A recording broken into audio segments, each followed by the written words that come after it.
10वी चा 7वा प्रकरण खेळ आणि इतिहास हे प्रात्यक्षिक खेळाच्या माध्यमातून आपण शिकणार आहोत.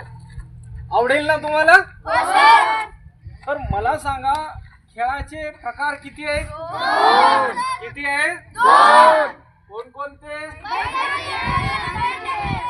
बैठे खेळ आणि मैदानी खेळ. तर मैदानी खेळातला लंगडी हा खेळ हा आज आपण घेणार आहोत प्रात्यक्षिक. तर लंगडी हा जो खेळ आहे हा देशी आहे का विदेशी खेळ आहे? देशी खेळ आहे. तर चला आपण लंगडी या खेळाचं प्रात्यक्षिक करून पाहूया.